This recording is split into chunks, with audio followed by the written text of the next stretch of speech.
কথা হলো যদি জিজ্ঞেস করেন যে 16 বছরের অনুভূতি কি, এটা আসলে ভাষায় প্রকাশ করার মতো না। যে 16 বছর পরে মায়ের কাছে ফিরে আসা, এটা কঠিন থেকে কঠিনতম জিনিস। এটা মানে কাউকে বলে বুঝাবো যে এটা যার জীবনের উপর দিয়ে না যায় সে বুঝবে না এছাড়া। আর সেটা যদি আবার হয় কোনো অপরাধ করা ছাড়া। আজকে কি হয়েছে কি হয় নাই, আজকে মাত্র 6 মাস চাকরির বয়স আমার। এই 6 মাস চাকরির বছর বয়সে আমার জীবন থেকে 16টা বছর চলে গেল। হয়তো বা জীবনে অনেক কিছু ফেরত পেতে পারি, কিন্তু 16 বছর কিন্তু আর পাবো না। আজকে মায়ের কষ্ট, দুঃখ, লাঞ্ছনা সব কিছুর কারণ হচ্ছে আমি। তো এইটা ভেবে নিজের খুব কষ্ট লাগতো যে আল্লাহ পাক তারপরে অবশেষে মুক্তি দিচ্ছে, আল্লাহ কাছে শুকরিয়া, আল্লাহর দরবারে। তারপরে আমাদের অনেক অসহায় ভাইরা এখনও ভিতরে আছে, যারা আসলে তেমনভাবে এটার সাথে জড়িতই না, তাদেরকে ফাঁসানো হয়েছে। এখন আমাদের যে অফিসাররা আছে তারাও বলতেছে যে এটা কে ঘটাইছে, কারা ঘটাইছে, কিভাবে হচ্ছে, এবং কি নতুন করে একটা কমিশন করে তদন্ত করা হচ্ছে।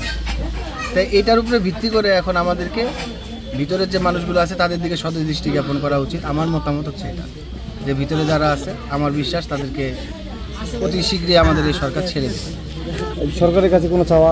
সরকারের কাছে চাওয়া একটাই, যে আসলে মানুষের জীবনে কষ্ট তো আছেই, তারপরেও প্রান্তিক একটা গোষ্ঠীর ভিতরে পড়ে গেছি, যেমন এই গোষ্ঠীটার থেকে যেন সরকার আমাদেরকে বের করার চেষ্টা করে, এটুকুই। নতুন করে কিছু বলতে পারবো না, কারণ এখন চিন্তায় আছে যে 10 তারিখে কোর্ট আছে, সেই চিন্তাটাই এখন বেশি হচ্ছে। আসলে এই প্রহসনের কোর্ট, যেখানে আমাদের বাদী পক্ষ, আমাদের হাসান নাসির সাহ যারা অনেকেই আছেন, সবাই বলতেছে যে না, এটা আমাদের উপরে প্রহসনের মূলক একটা মামলা চাপায় দেওয়া হয়েছে। এই মামলাকে ইচ্ছা করলেই সরকার এটাকে ডিস্ট্রয় করে দিতে পারে, শেষ করে দিতে পারে, এটাকে বাতিল করে দিতে পারে। এই মামলা যেখানে বাতিল করার কথা আমাদের বাদীপক্ষরা বলতেছেন, সেই জায়গায় তারপরেও সেই মামলা বহাল রেখে হয়তো আমাদের জন্য আরও কষ্ট করে কিছু জার্নি, যাবো আসবো জানি না আল্লাহ পাক এর ভিতরে আবার কোনো কিছু হয়ে যায় কিনা। তো সেই জন্যই চিন্তা করতেছি যে এটা যদি ওনারা বলে থাকে, তো আমাদের উচিত এই মামলাটাকে, ওনাদেরকে উচিত যে মামলাটা যেন আমাদের শেষ করে দেয়। এই যে অভ্যুত্থান হলো সারা বাংলাদেশে, আর সবচেয়ে বড় কথা যেটা, যে অভ্যুত্থান পূর্বক বাংলাদেশ আর অভ্যুত্থানের পরের বাংলাদেশ, দুইটা মিলিয়ে যে একটা কথা আছে এখানে। আমরা ভিতরে ছিলাম ঠিক আছে, তাই বলে যে আমরাও অভ্যুত্থান করি না তা কিন্তু না। সবসময় নামাজের মসল্লায় বসে দোয়া করতাম ওদের জন্য, যে আল্লাহ যেন ওদেরকে সফলতা দান করে।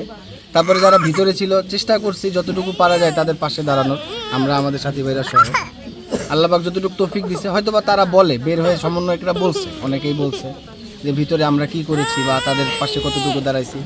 সর্বপ্রথম এই যে কতগুলো শহীদ ভাই আমাদের, যারা 2000+ শহীদ যারা মারা গেছেন, তাদের প্রতি কৃতজ্ঞতা, তাদের আত্মার মাগফিরাত কামনা করি। আল্লাহ পাক তাদেরকে ক্ষমা করে দিই, তাদেরকে জান্নাতের উচ্চ মর্যাদা দান করুক। কারণ তাদের উসিলায় আজকে এই ফ্যাসিজম দূর হওয়ার কারণে আজকে আমি আমার মায়ের কোলে ফিরে আসছি। 6 মাস চাকরি, 16 বছর জেল, এটা আসলে ভাষায় প্রকাশ করার মতো না। যে 6 মাসের একটা ছেলে কি করতে পারে, এটা আমাদের যারা সিনিয়র কর্মকর্তা আছে, যারা সেনা কর্মকর্তা আছে, আমাদের সেনাপ্রধান স্যারকেও আমি অনুরোধ করব যে আপনিও চিন্তা করে দেখবেন 6 মাস চাকরি আমার, যে আমি 6 মাস চাকরিতে একটা কি করতে পারি। আমি একটা সৈনিক মানুষ, তাও আবার ট্রেনিং শেষ করে আসছি, আবার মেডিকেলে ট্রেনিং করতেছি। আর একটা ট্রেনি ছেলে কি করতে পারে? আমার প্রশ্ন এটা সকলের কাছে, জাতির কাছে, সবার কাছে, যে আমাদের কি করা, মানে কি অপরাধটুকু করা সম্ভব। আর দ্বিতীয় কথা, যে পরিবারের কাছে ফিরে আসছি, সবাই আমার জন্য দোয়া করবেন, আল্লাহ পাক যেন আমাকে সুস্থ স্বাভাবিকভাবে জীবনযাপন করার তৌফিক দেন।